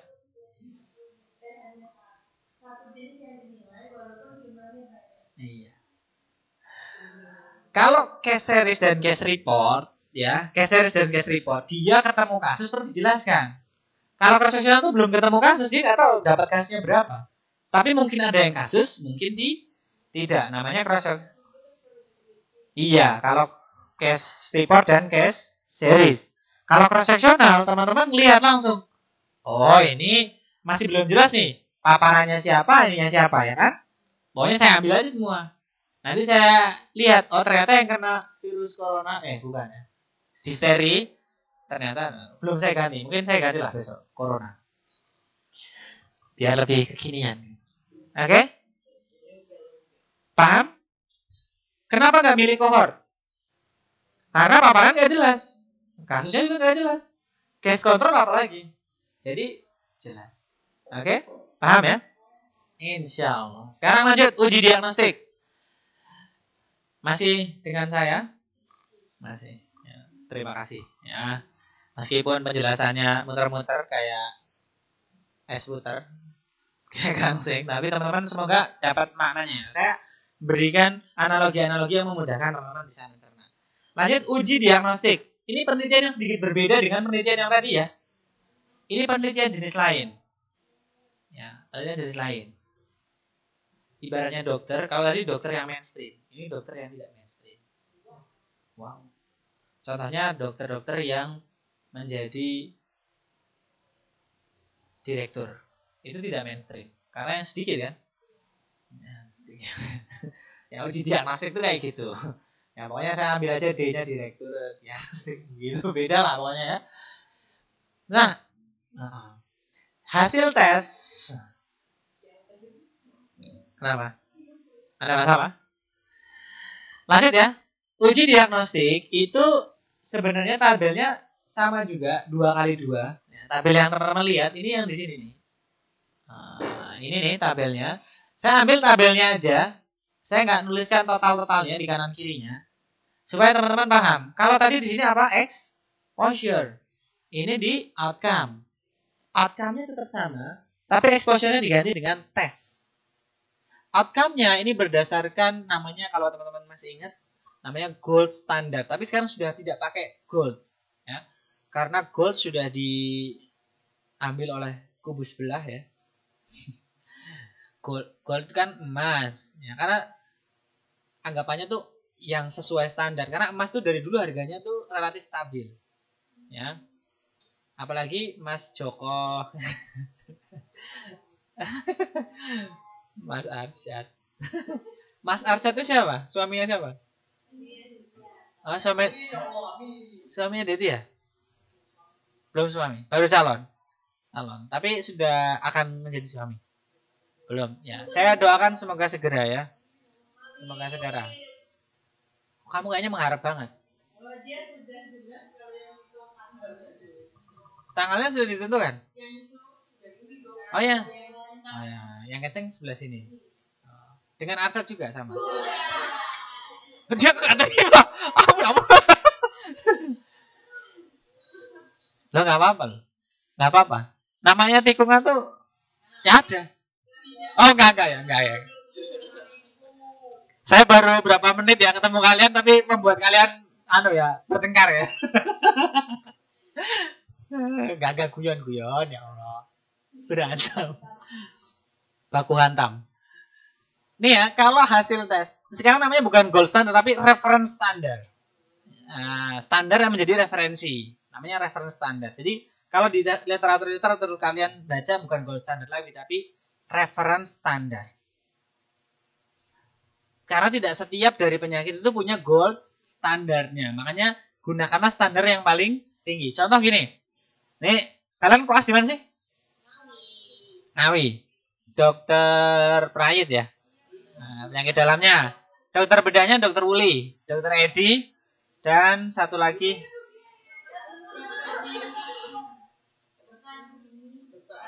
Oh, nggak ketemu. Nggak ketemu. Saya koasnya di Purbalingga. Tapi kok tahu yang di Ngawi? Hah? Mujikan PPD enggak. Istri saya di sana.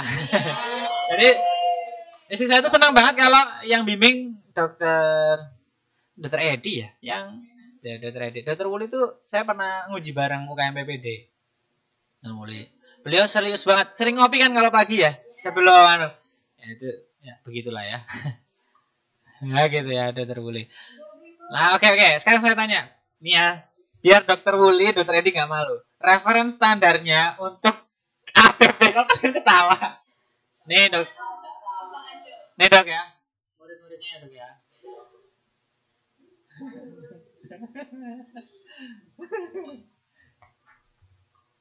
Apa? Gold standar atau reference standarnya untuk APP apa? Apa? Pemeriksaan apa? Alvarado score. Siapa namanya? Ayo. Apa Wisna? Loh aku nanya. Gold standarnya. Ya aku tahu jawabannya tapi jangan ya, kalau saya tahu. APP, appendicitis. APP, gold standar dari appendicitis. Penyakit appendicitis. Jadi kan apa? Appendikogram. Masukkan kontras. Terus kemudian nanti dilihat ada sumbatan atau enggak. Kalau ada sumbatan, ya hakul yakin insya Allah 1000% itu appendicitis. Kalau itu ususnya manusia ya. Kalau ususnya hewan saya nggak tahu. Oke gitu ya. Itu contoh. Kalau Alvarado score itu bisa jadi tesnya, hasil tesnya. Alvarado score lebih dari 8, lebih dari 9. Saya gitu. Atau misalnya pakai USG. USG positif belum tentu appendikogramnya Kalau positif berarti namanya true positif. Kalau ternyata hasil tesnya positif ternyata dia USG-nya positif tapi appendikogram negatif berarti dia false positif. Jadi kalau kalian misalnya ini kan udah nikah ya. Talita sama Husna. Kalau Iin kan belum menikah ya. Belum menikah, baru mau. Sudah ada tanggalnya ya. Sudah ada tanggalnya alhamdulillah. Jangan diganggu. Kalau Dedia kan belum ada nih. Kamu misalnya didekatin sama si Arsyad sama Arsyid misalnya. Misalnya itu kan ada dua tuh. Ini yang benar-benar cinta, yang true love dengan false love itu yang mana? Ya kan kamu harus punya gold standar. Ya enggak? Mengujinya. Bagaimana mengujinya? Kalau dia itu benar-benar mau sama kamu atau enggak? Gimana caranya dia? Apa kamu suruh jungkir jempalik? Atau kamu suruh dia memuncak di dalam satu malam? Misalnya. Apa? Coba. Apa?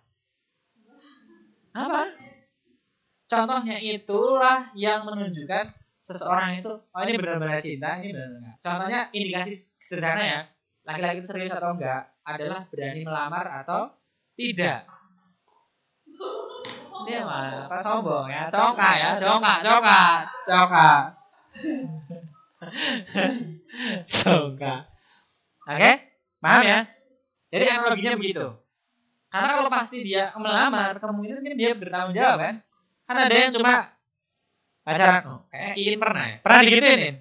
Ya, cuma dideketin, diajakin nonton, makan. Abis itu dia nikah sama yang lain. Iya, cincinnya ditarik lagi. Ternyata cincin bukan gold standar. Oke, kita bersenang-senang ya. Lama ketawa. Ditutup kalau ketawa. Husna. Lanjut lagi ya. Minum dulu ya. Minum dulu. Oke ya, sudah paham ya? Ya, sekarang teman-teman jadi udah paham nih. Kalau gold standar itu di atas, kalau yang reference standar juga di nama lainnya, yang uji tesnya di kiri, ya di kiri, di samping. Nah, tinggal dimasukkan true positif, true negatifnya. Sekarang sensitivitas dan spesifisitas. Bedanya apa? Kalau sensitivitas tadi atasnya adalah true positif, sedangkan spesifisitas itu true negatif. Pokoknya yang benar-benar. Nah, kalau saya gambarkan sebentar. Nah, ini. Lebih mudah dengan gambaran seperti ini ya. Gak apa-apa, yang penting ada suaranya. Toh gak kelihatan banget juga. Ini ya. Sensitivitas, sensi itu kiri. Ya, kalau lagi sensi itu kan kiri. Ya, sensitivitas ini.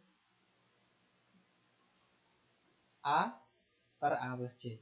Spesifisitas itu spesi dari spasi ke kanan sedikit. D per D plus D. Paham ya? Prediktif positif value atau nilai prediksi positif. Lihat aja positif di atas. Dia arahnya ke K, A per A plus B. Negatif predictive value D per C plus E. Jadi selalu yang jadi ukuran A dan D. Ya nggak? Nilai prediksi positif, ingat aja positif berarti kan di atas. A tapi ke kanan. A per A plus B. Tapi kalau A per A plus C berarti dia karena dia turun ke sensi. Kalau orang sensi itu masuk neraka. Ingat aja neraka di bawah ya. Wow, panas. Analoginya UI sekali. Pak Rektor.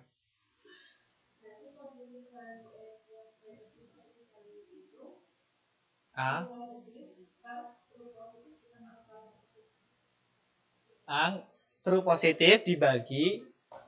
True positif ditambah dibagi. True positif. Yes. That's right. Ya. Yeah. Oh, yang nggak pakai baby. Kan UII. Ya, UII. Gitu rasanya gitu. UI itu tahu gini. Ini UI sekarang gini. Kalau dulu. Ini U I I. UI Pak Rektor. Halo. Ini UI ini U I I. Jadi UI gini. Nggak penting banget sih. Kalian ngapain? Intermezzo ya. Contoh ini ya. Ya, ini penyakitnya adalah limfoma. Limfoma ada yang Hodgkin dan non Hodgkin. Ini kan positif ini true positif. Positif negatif false positif. Negatif positif false negatif. Ini true negatif. Ini ya. Ini muslim masuk surga. True negatif kafir masuk surga. Ini munafikun ini di sini. Yang ngomongnya A tapi dia B, ngomongnya B tapi dia A. Kayak teman tuh loh, kayak teman tuh kan gitu ya. Ada yang teman tapi nikung gitu. Teman tapi tikung gitu, tahu gak? Pernah digituin? Pernah nih. Enggak ya. Enggak. Yang kalau ujian itu loh, itu yang tipe-tipe kalau ujian, aku nggak bisa. Nanti nilai paling tinggi. Nah itu. Langsung menunjuk seseorang ya. Tenang. Saya dulu nggak kayak gitu ya. Saya bilang saya bisa. Ternyata jelek.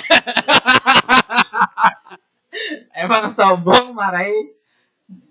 Congkak marahi. Kalau kata teman saya dulu di SMA, yaitu congkak marahi modiar. Ya.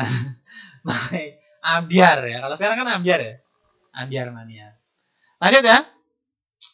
Paham ya? Saya tanya, sensitivitas gimana ngitungnya tadi? A per turun kan, C-nya di bawah. Kalau nilai prediksi positif? nilai prediksi positif. A. Kalau nilai prediksi negatif.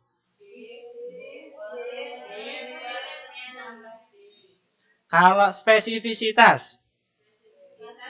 D. D.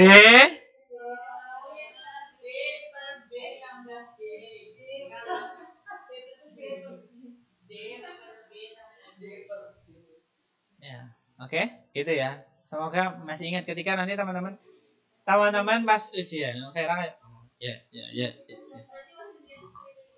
Streaming. Jangan dong. Nanti saya yang kena. Tapi nggak apa-apa sih kalau saya viral kan lumayan. Endorse-nya banyak. Lanjut. Kalian tahu nggak di dalam dunia showbiz itu pilihannya cuma 2. Kalau kamu mau jadi dokter itu mau dokter yang ekstrem pinter banget, secara keilmuan oke banget, atau kamu mau dokter yang sebelah kanan banget, yang apa-apa pasien boleh gitu. Mesti laris. Pasien bawa, dok saya mau minumnya daun insulin aja, boleh dok? Boleh. Iya ada. Jadi pasien tuh ada dijual tuh daun insulin keringan terus diseduh jadiin teh. Daun, namanya dia mengistilahkannya namanya daun insulin. Itu daun itu muncul ketika insulin ditemukan. Nah iya sekarang tuh banyak banget. Kayak bajaka itu nggak sama.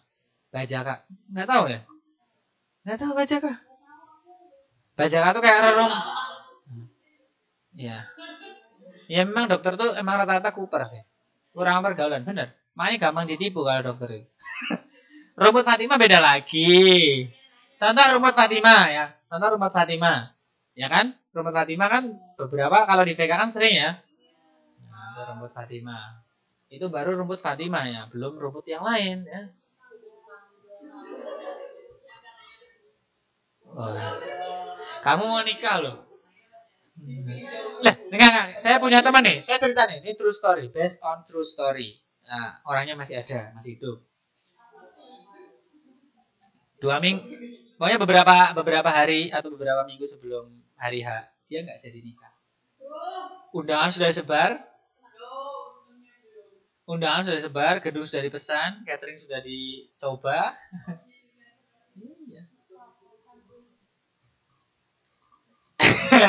langsung horor ya ceritanya.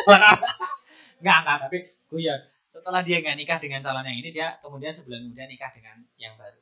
Allah ganti pasti lebih baik. Mungkin Iin sekarang sudah yang terbaik. Teman-temannya kayaknya nggak suka ya. Temannya dengki. Ya, lanjut ya. Ini saya mau cerita inklusifnya. Udah ngeruminya lagi. Halo, Vera. Nih ya, bedanya inklusi dan eksklusi kriteria itu bedanya adalah inklusi kriteria adalah pintu masuk, eksklusi kriteria adalah pintu keluar. Jadi siapa yang pernah masuk itulah yang pernah dikeluarkan. Iya benar kan? Enggak, ini penting loh. Jadi kalian kadang nggak tahu. Contoh gini ya, ada orang bikin kriteria inklusi sama eksklusi gini. Ini saya serius. Sering kali, karena saya bimbing ATI juga kan. Itu bikin kriteria inklusi sama eksklusi itu kayak berlawanan. Pertama, data lengkap. Yang dieksklusi, data tidak lengkap. Itu gimana? Ya kalau data lengkap, dia pasti eksklusi kan. Kalau eksklusi, itu jangan berlawanan.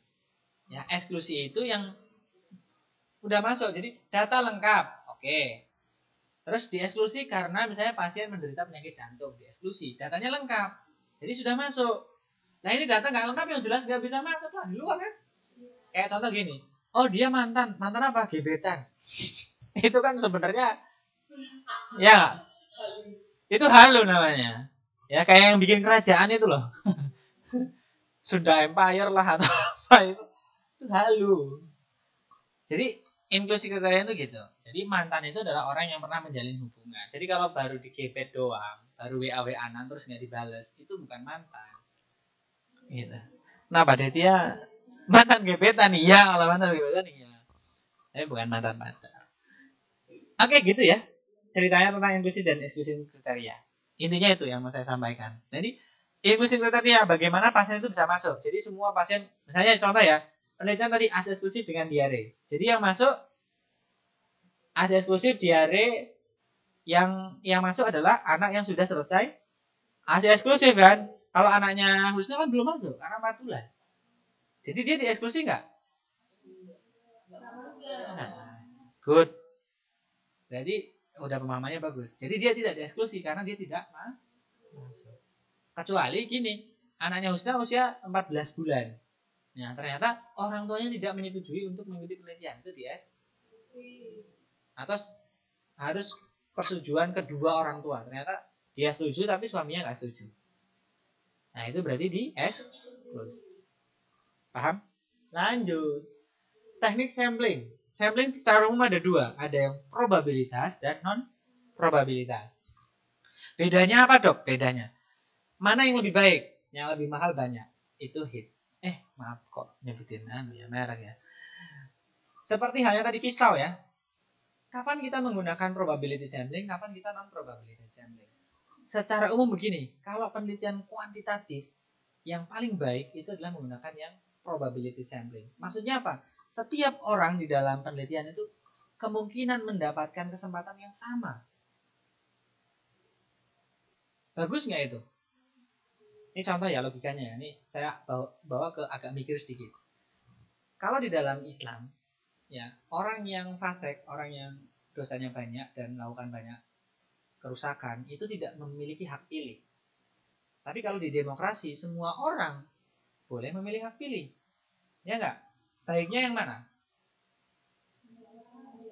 Semua orang berhak pilih. Jadi kalian akan membayangkan begini simulasinya. Jadi orang-orang yang pemabuk, peminum, suka merusak di jalan, itu akan memilih teman-temannya kan? Ya enggak? Akhirnya muncullah partai yang suka seperti itu. Karena orang-orang kayak gitu ngumpul jadi satu. Punya hak pilih. Ya enggak? Kalau di Islam itu enggak masuk kriteria. Contohnya seperti itu. Itu contoh ya. Jadi kalau di Islam tidak menggunakan probability, tapi non-probability. Orang-orang tertentu saja yang bisa memilih. Kayak misalnya Detia. Detia memilih suami itu menggunakan probability sampling atau non-probability. Pasti saya bisa pastikan, pasti memilih non-probability. Kenapa? Kalau semua probability sampling ya, tuh satpam di depan, teman, iya kan? Semua laki-laki kan? Ya enggak? Mempunyai kesempatan yang sama kan? Padahal yang berhak mendekati Detia cuma si satu orang itu namanya Arsad misalnya. Kan itu namanya probability sampling. Itu namanya namanya yang Detia pilih namanya adalah convenience. Mengambil sesuai kenyamanan, kan? Benar kan? Nah, benar kan? Itu namanya convenience. Ingat ya. Jadi kalau milih pasangan itu namanya convenience. Jangan pakai yang ini ya. Snowball ya. Snowball membahayakan ya.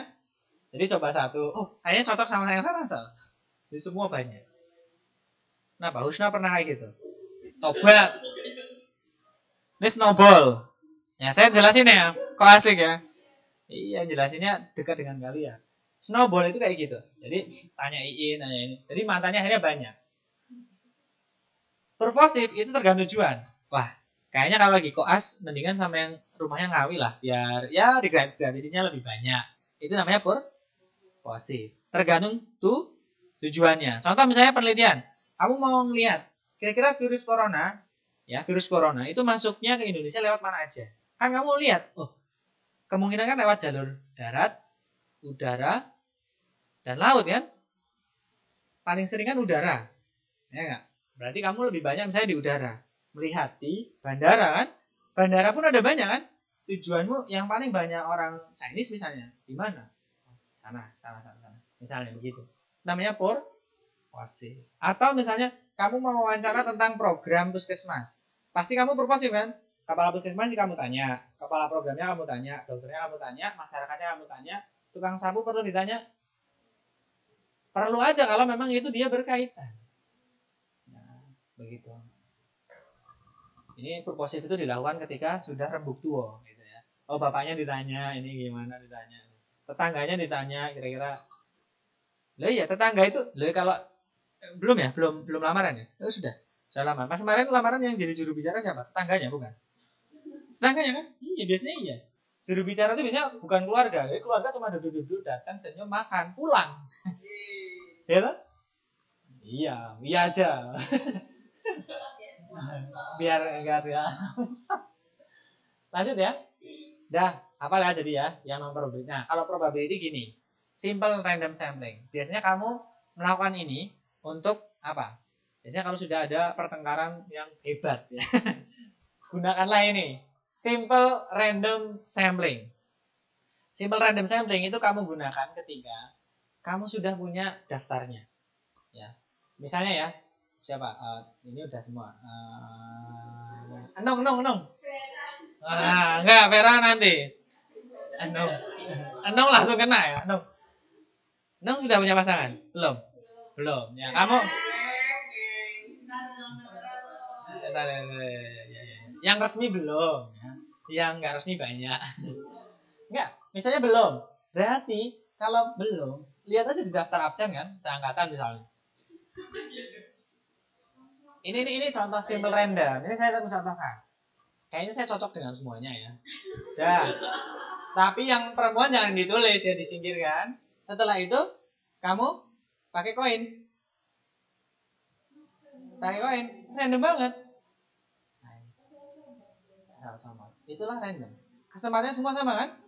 Ya, tuh, namanya simple random sampling. Jadi harus ada daftarnya dulu kan? Kalau sistematik gini.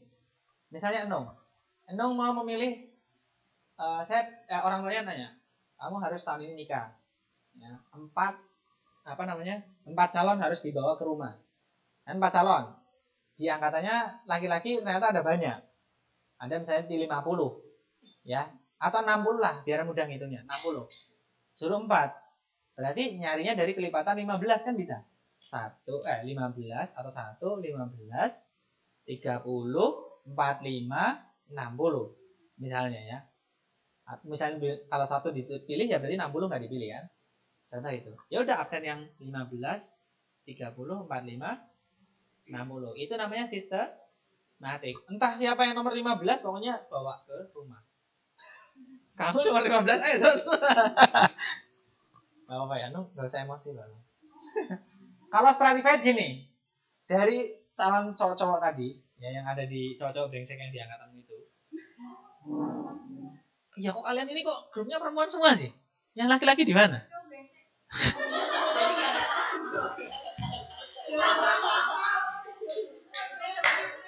Termasuk suami Anda. Nih, misalnya contoh gini, cowok-cowok tadi, Enong memstratifikasi dari kekayaannya di atas 20 miliar, 10 sampai 20 miliar, di bawah 10 miliar. Misalnya begitu. Kan stratifikasi kan? Setelah itu diambil. Yang 10 miliar ada berapa? Yang di atas 20 berapa? Yang di bawah 10 miliar berapa? Loh, kalian boleh loh. Perempuan itu harus begitu. Kalau kalian nggak kayak gitu, cowok-cowok itu emang brengsek aja gitu. Ini langsung. Iya, dok. Oke, paham ya? Stratified kayak gitu ya, paham ya? Kalau sekarang saya buat klaster. Kalau klaster, Anu kasih orang mana? Enggak, daerahnya mana? Indramayu. Enong milih yang sedaerah, laki-laki yang sedaerah, yang seangkatan dan sedaerah sama Enong.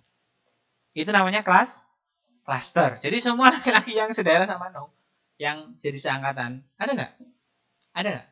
Ada. Cocok juga? Enggak. Kok cocok? Enggak. Ya itu bukan menjebak, itu namanya mengarahkan. Lanjut. Oh iya. Oke, lanjut ya. Jelas. Tuh kan? Nah, masih nggak ngerti.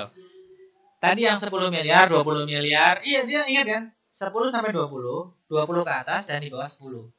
Jadi nanti calonnya bukan dong deh, siapa namanya deh? Nina misalnya. Nina, pokoknya kriteria calon saya itu tak bagi jadi 3 jenis. Di bawah 10 miliar, 10 sampai 20, di atas 20 miliar. Ya enggak? Nah, nanti setiap bagian itu kamu ambil. Yang di bawah 10 miliar, kamu kesini hartamu berapa? 15 miliar. Oke, masuk kelompok 10 sampai 15 ini. Kamu berapa? Saya cuma bawa diri, berarti 10 miliar bawah ya. Sini, oh harta saya banyak. Ya, misalnya, nah, itu paham? Itu namanya stratified. Ada tingkatannya. Tapi pengelolaannya berdasarkan tingkatan kan. Di bawah 10, 10 15, 10 20, terus 20 ke atas. Kalau yang tadi yang sesama Indramayu misalnya, kalau Nina aslinya mana nih? Jambi. Ya udah sesama Pulau Sumatera. Berarti itu namanya semua pria yang seangkatan sama Nina dan satu pulau Sumatera, satu pulau itu dipilih. Namanya klaster. Jadi kelas aja. Mau dia penghasilannya 20 miliar, mau dia penghasilannya cuma itu bawa diri doang ya. Misalnya gitu. Oke? Lanjut ya. Saya kira sudah paham itu. Nah, ini gambarnya seperti ini. Yang simple random, ini populasi terus diambil. Kalau stratified ini kepalanya ada yang sama-sama diambil. Mirip-mirip ya. Kalau cluster, ini clusternya sudah ada, terus cluster sampling diambil. Ya sudahlah. Gak ada maksud. Cluster ini, misalnya ya, tadi Jambi itu berarti provinsi ya? Provinsi. Kalau daerahnya apa aja? Bungo, Bangko, Sarolan. Ini namanya cluster. Sama-sama Jambi tapi yang diambil cuma 3 daerah ini. Paham? Kalau ini tadi kelompok-kelompok yang tadi berapa miliar. Kalau simbol ya pokoknya semua diambil. Ya pakai koin. Kadang kita perlu seperti itu. Kadang kita nggak usah pakai yang simbol random. Pakailah yang purposif aja atau yang konsekutif yang nyaman. Akhirnya memilih suami itu yang nyaman. Terima kasih ya. Tapi ingat, yang penting agamanya baik. UI. Terima kasih Pak Rektor. Lanjut, tadi siapa ya? 2020. Nah, aja nih. Yang belum siapa? Herat tadi udah. Nina belum. Nina belum. Apa nih? Langsung jawabannya aja nih.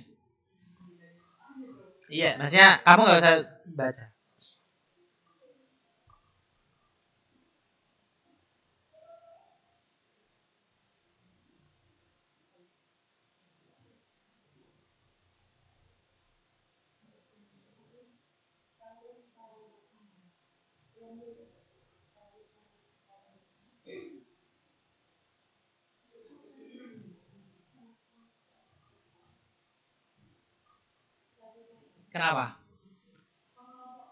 Kenapa?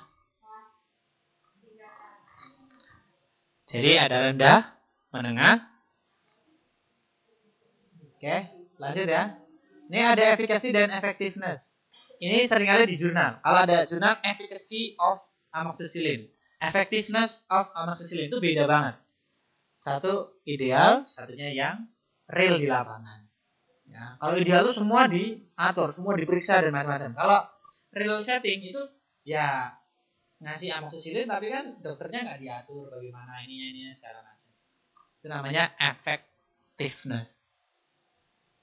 Screening ada jenis-jenisnya ya. Ada screening mass untuk seluruh populasi, selektif untuk resiko tertentu ya. Misalnya kamu mau pemeriksaan tentang screening massa ya, tentang diabetes. Kan diabetes laki-laki perempuan nggak ada bedanya ya. Ya ada perbedaan tapi nggak terlalu signifikan. Yang membedakan banget misalnya screening kanker serviks yang bapak-bapak menyingkir ya. Ya nggak? Hanya untuk yang punya serviks. Terus berikutnya kan misalnya apakah anak-anak yang usia 7 tahun, 10 tahun diperiksa juga? Enggak kan? Biasanya mulai di screening kanker serviks itu di atas 30 tahun. Ini kalian nggak ada kan yang di atas 30 tahun? Gugur semua, langsung nggak di screening. Misalnya begitu. Contoh. Atau case finding. Jadi kamu menemukan kasus yang ini umumnya kasus-kasus kecil. Contohnya apa ya? Kayak kemarin virus corona. Ya di Indonesia kan yang kena paling cuma 1 atau 2 ya namanya, baru ketahuan. Nah, itu kecil. Atau single disease. Single disease cuma screening cuma 1 jenis penyakit tok. Nggak ada screening untuk penyakit yang lain. Atau yang multi-phase. Jadi bertahap. Misalnya yang lingkar perut lebih dari 90 boleh pemeriksaan gula. Kalau kurang dari lingkaran perut, kurang dari 90 nggak usah pemeriksaan gula. Berarti kan dia kemungkinannya normal. Misalnya begitu. Itu namanya multi-base. Nah, sekarang kita bicara tentang jenis data. Karena kaitannya nanti dengan analisis statistik. Jenis data itu secara umum ada dua. Ada yang kategorikal, ada yang numerikal. Ini gambarnya, ini kategorik, ini numerik. Kategorik dibagi menjadi 3, dikotomi, nominal, dan ordinal. Ini namanya nominal juga, nominal dikotomi atau nominal dikotomus. Ya, contohnya apa? Dikotomus itu 2, cuma A dan B, laki-laki perempuan mati hidup, ya enggak? Itu namanya dikotomi, ya, atau nominal hanya 2. Tapi nominal ada juga yang politomi atau politomus. Contohnya golongan darah A, AB, B, A, AB, A, B, AB, O, Bombay. Ya, itulah pokoknya ya. Berikutnya ordinal. Jadi nominal, jadi pilihan, tapi dia pilihannya setara. Kalau ordinal enggak. SD, SMP, SMA, S1, S2, S3. Itu namanya ordinal. Tingkatan. Nah, kalau numerik dibagi menjadi 2. Ada yang diskrit, ada yang continuous. Diskrit itu dia value-nya atau sesuatunya itu apa ya? Bukan angka sesungguhnya, itu hanya urutan. Saya berapa hari dia dirawat, berapa kali dia hamil, ya enggak? Sedangkan yang di sini ini bisa naik turun, ya enggak? Suhu badan ini. Nah, ini berat badan. Ada namanya interval dan rasio.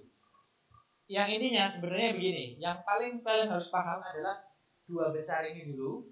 Ada kategorik, ada yang numerik, ya enggak? Yang berikutnya baru nominal ordinal dan diskrit dan kontinu. Udah, itu aja. Nanti untuk bekal saat memilih uji analisis atau uji statistik. Nah, ini nominal tadi, ordinal, interval, rasio tadi. Cara sederhananya tadi, ya, interval, rasio. Nah, ini uji hipotesis ya. Pelan-pelan sebentar lagi. Hipotesis ada hipotesis 0 dan hipotesis alternatif. Kalau 0 tidak menyatakan hubungan, kalau alternatif dia menyatakan hubungan. Ya, diterima atau tidak itu lihat dari p value. Kalau lebih dari 0,05 atau bisa juga 0,01 atau boleh juga 0,1 saja boleh, itu hipotesis 0 diterima. Kalau lebih, kalau kurang, hipotesis 0 ditolak. Berarti ada hubungan kalau kurang dari 0,05. Paham? Lanjut. Nah, ini uji statistik yang sesungguhnya. Kalian saya bilang, kalau ditanya, "Dok, apakah saya harus hafal tabel ini?" Apakah harus hafal? Jawabannya tidak. Apakah harus paham? Iya. Pahamnya gini, dalam membaca ini tuh sebenarnya yang keluar tuh itu aja sebenarnya. Nih ya, yang sering keluar. Pertama, t-test. Yang kedua, chi-square, kelompoknya chi-square dan kawan-kawan. Yang ketiga, nih kelompok Wilcoxon, Friedman, Spearman dan Pearson. Udah. Cuma itu aja. 1, 2, 3, 4, 5, 6, 7, 8, 9. Cuma 9 aja yang kalian ingat. Khasnya begini. Khasnya kalau dia jenisnya numerik, ini kelompoknya cuma ini tok. Awalnya ini dulu, yang ini nggak usah diingat dulu. T-test dulu. Ya, t-test ada 2, ada yang tidak berpasangan, ada yang berpasangan. Numerik ya. Ingat, numerik. Kalau numerik t-test. Kalau yang kategorik, pilihannya hampir cuma 1. Chi-square, hampir cuma 1. Yang sering muncul di pilihan. Jadi kalau kategori itu masih apa tadi? Yang nominal dan ordinal. Misalnya variabelnya menghubungkan antara tingkat pendidikan dengan keparahan penyakit DM. Mungkin nggak? Mungkin aja kan. Kalau orang makin tinggi pendidikannya, pengetahuannya makin bagus, kontrol DM-nya makin baik. tingkat pendidikan dibagi 3, sedang menengah, bawah, menengah, tinggi. Kontrol DM-nya dibagi 2, baik dan tidak baik. Sudah masuk ke chi-square. Kalau yang ini, kalau yang cerita tentang T-test, ceritanya gini. Sama-sama DM. Kamu lihat, pertama, orang yang minum madu dan tidak minum madu. Kan ada 2 pilihan. Tetapi kelompoknya ada yang minum madu dan tidak minum madu. Nah, diukur kadar gulanya. Kan ukurannya kadar gula angka. Berarti outcome-nya angka, faktor resikonya pilihan madu dan tidak madu. Kalau nggak di madu ya di racun. Ya nggak kan? Madu dan racun. Jadi mau di madu? Enggak juga ya. Jadi diracun dong. Yang udah nikah nih loh. Tuh, jangan di madu ya dok. Ya. Diracun aja dok. Jangan juga ya. Paham ya? Sampai sini paham? Jadi itu contohnya. Jadi memahami ini main Whitney. T-test tidak berpasangan main Whitney. T-test berpasangan Wilcoxon. Ini uji alternatif namanya. Pearson dengan Spearman. Ingat aja Pearson. Pear, buah pear. Ingat aja Superman. Superman kan badannya kayak pear ya. Spearman kan. Itu untuk anak asosiasi aja. Spearman. Man Whitney. Ya, orang putih. Orang putih itu biasanya tidak berpasangan. Ya. Kalau yang berpasangan namanya Wilcoxon. Ingat aja itu. T-test berpasangan berarti Wilcoxon. Kalau yang orang putih, Man Whitney, itu untuk yang tidak berpasangan. Oke? Paham? Kalau chi-square. Ya, chi-square. Chi-square itu alternatifnya namanya Fisher. Oke? Ini langkah-langkahnya secara umum begitu. Nanti bisa dibaca. Oke? Saya kira itu pas jam 12.06. Ada pertanyaan? Nggak ada? Ada nggak pertanyaan? Atau mau kita bahas soal?